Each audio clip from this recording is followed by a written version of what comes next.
खबरों की शुरुआत करेंगे अहम खबर के साथ। बीजापुर में सुरक्षा बलों को बड़ी कामयाबी हाथ लगी है। जिला पुलिस बल, एसटीएफ और डीआरजी के जवानों ने 2 महिला नक्सलियों को गिरफ्तार कर लिया है। दोनों को मिलाकर 9 लाख रुपए का इनाम घोषित था और कंपनी नंबर 1 की सदस्य महिला नक्सली कोरसा माले पर 8 लाख का इनाम और DAKMS की अध्यक्ष सुनीता काराम पर 1 लाख का इनाम घोषित था।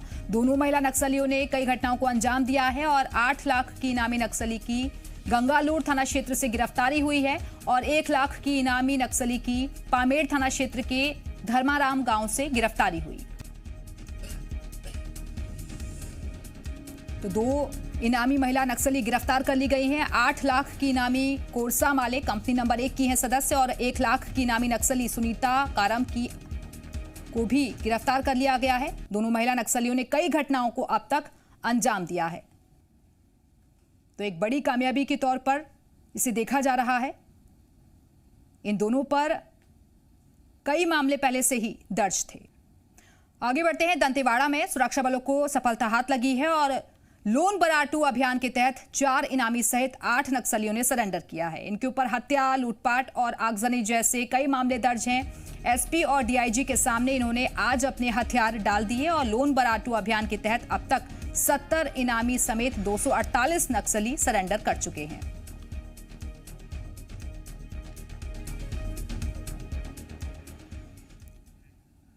छत्तीसगढ़ में बीजेपी 22 जनवरी को धान खरीदी में अव्यवस्था के खिलाफ विरोध प्रदर्शन करने वाली है, जिस पर सीएम भूपेश बघेल ने तंज कसा है।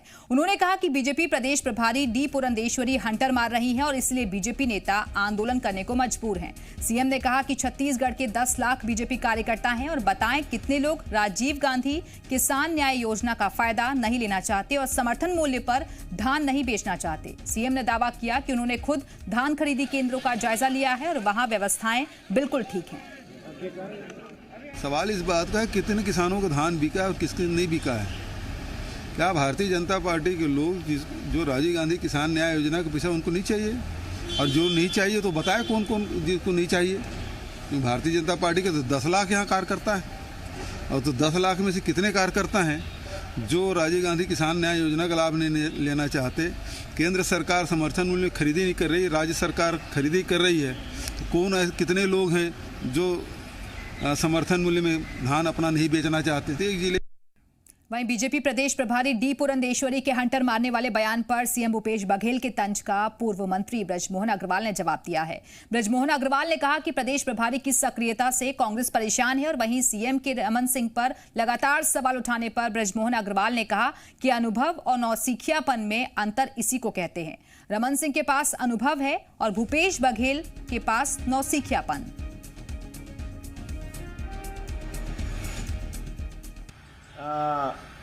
बहुत दिनों के बाद भारतीय जनता पार्टी को एक सक्रिय प्रभारी मिले हैं और उनकी सक्रियता जो है वो कांग्रेस की पेशानियों में भी बल डाल रही। इन सब चीजों के मायने जो हैं वो अनुभव और नौसिखियापन दोनों के बीच का द्वंद्व है। जो वर्तमान मुख्यमंत्री हैं वो बार बार पुरानी सरकार के कामकाज के ऊपर में उंगलियां उठाते हैं और नए जो मुख्यमंत्री हैं वो बार बार पुराने मुख्यमंत्री जी के ऊपर में तंज कसते हैं। सीएम के हंटर वाले तंज पर बीजेपी हमलावर है और बीजेपी के पूर्व विधायक श्रीचंद सुंदर रानी ने कहा है कि सीएम अपनी जेब से खैरात नहीं बांट रहे हैं, जिसका बीजेपी के कार्यकर्ता लाभ नहीं लेंगे। 15 साल में 2 साल का अगर हम बोनस छोड़ दें तो बहुत सारी राहतें किसानों को दी गई थी डॉक्टर रमन सिंह जी के सरकार के द्वारा। क्या उन योजनाओं का जितना लाभ कांग्रेस के कार्यकर्ताओं ने किसान के रूप में लिया है वे सारा पैसा लौटाएंगे क्या? राज्य सरकार के खाते में जमा कराएंगे क्या? पहले तो इस चुनौती को स्वीकार करें। दिल्ली में प्रदर्शनकारी किसानों की मदद के लिए एनएसयूआई के अभियान का आज आखिरी दिन था और इस मौके पर रायपुर में आयोजित कार्यक्रम में सीएम भूपेश बघेल भी शामिल हुए। उन्होंने 2 ट्रक धान को हरी झंडी दिखाकर रवाना किया और कस्टम मिलिंग के बाद चावल को आंदोलन कर रहे किसानों के पास भेजा जाएगा। इस दौरान सीएम ने कहा कि एनएसयूआई लंगर लगाकर किसानों की मदद कर रही है, वहीं केंद्र सरकार नोटिस भेजकर परेशान कर रही है। सीएम ने कहा कि केंद्र सरकार को धान से बायोफ्यूल बनाने की अनुमति राज्यों को देनी चाहिए। देश भर में जो अनाज सड़ रहा है उसका बड़ा उपयोग हो पाएगा। वहीं निगम मंडल आयोगों की नियुक्ति सीएम ने जल्द करने का भी आश्वासन दिया। भारतीय जनता पार्टी जब भी कोई आंदोलन होता है तो उसे बदनाम करने की कोशिश लगातार करते रहते हैं। उस आंदोलन को भी कहा गया है पाकिस्तानी समर्थक है, चीनी समर्थक, ये किसान नहीं है बल्कि दलाल है, इस प्रकार के भी आरोप लगाए गए। और उस समय जितने भी आड़ती हैं उनके घर में भी आईटी के छापे पड़े और अब जाके जो किसान आंदोलन जो नेतृत्व कर रहे हैं उनके घर में एनआईए के भी नोटिस दिया गया है। इतना भी कोशिश कर ले दबाने की, मैं नहीं समझता कि वहाँ के किसान दबेंगे या पीछे हटेंगे।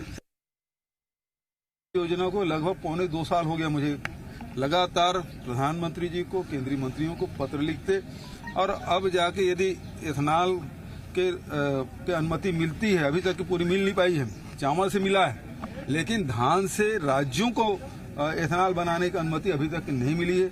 मैं उम्मीद करता हूं ये जल्दी से जल्दी फैसला हो ताकि देश के जो अनाज सड़ रहे हैं और राज्यों पे और केंद्र पे आर्थिक बोझ पड़ रहा है और साथ ही किसानों को मूल्य नहीं मिल पा रहा है, ये सारी चीजें एक साथ है और इसको एक सबको मिला के देखना चाहिए। ये देश के हित में है, किसानों के हित में है।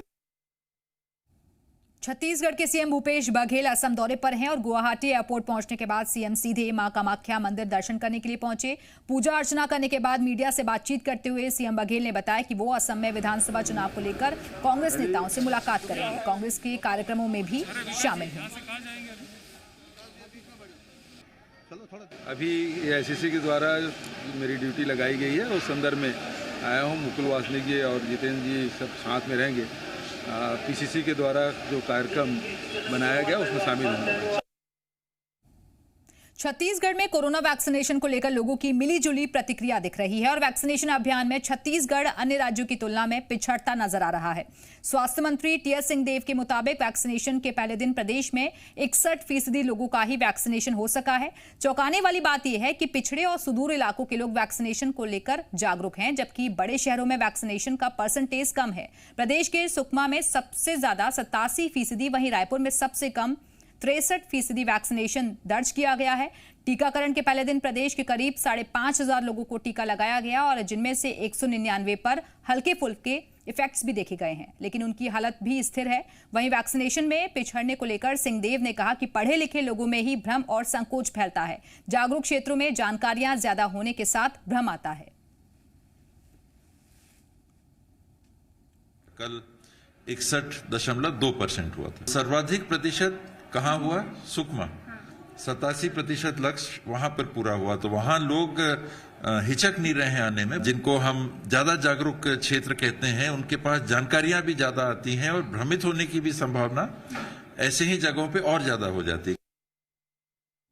दंतेवाड़ा में बर्ड फ्लू का मामला सामने आया है और यहां बचेली में हफ्ते भर पहले कौओं की मौत हो गई थी और जांच के लिए उनका सैंपल भोपाल भेजा गया था, जहां से उनकी रिपोर्ट पॉजिटिव आई है और इसके बाद से प्रशासन अलर्ट पर है, जिससे संक्रमण शहर के अन्य इलाकों में न बढ़े।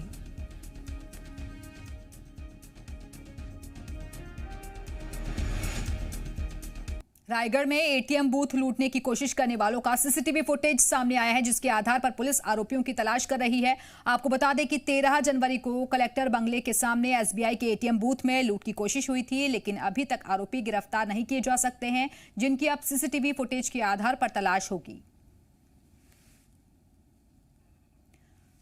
तो 13 जनवरी की पूरी घटना है।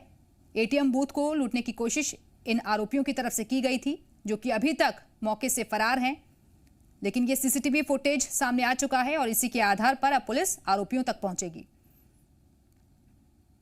इसमें आप देख सकते हैं कि 3 शख्स बड़े ही आसानी से एटीएम बूथ में दाखिल होते हैं और स्क्रू ड्राइवर के जरिए खोलने की कोशिश करते हैं मॉनिटर को। हालांकि वो पूरी तरीके से अपनी कोशिश में कामयाब नहीं हो पाते हैं। और अब ये सीसीटीवी फुटेज सामने आ चुका है। इसी के आधार पर पुलिस इन आरोपियों तक अब पहुंचने की कोशिश करेगी, क्योंकि तस्वीरें कैमरे में कैद हो चुकी हैं। सुरक्षा व्यवस्था को लेकर भी सवाल खड़े हुए थे, लेकिन तस्वीरें आप ये देख सकते हैं, बड़ी ही आसानी से बहुत ही कम उम्र के ये तीनों लोग लग रहे हैं। बड़ी आसानी से एटीएम बूथ में दाखिल होते हैं। हालांकि अपनी कोशिशों में ये नाकामयाब हो जाते हैं और अब पुलिस इन तीनों की तलाश कर रही है।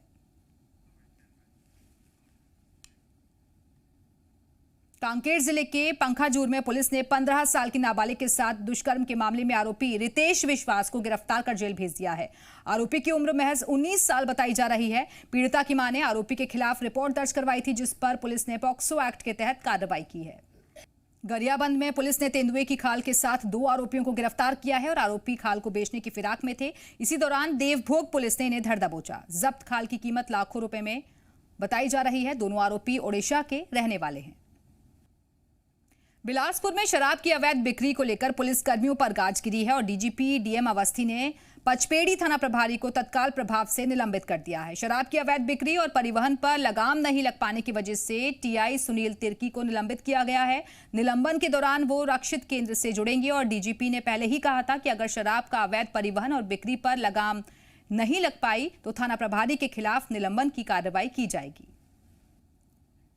इसी खबर के साथ फिलहाल यहां रुकेंगे एक छोटे से ब्रेक के लिए।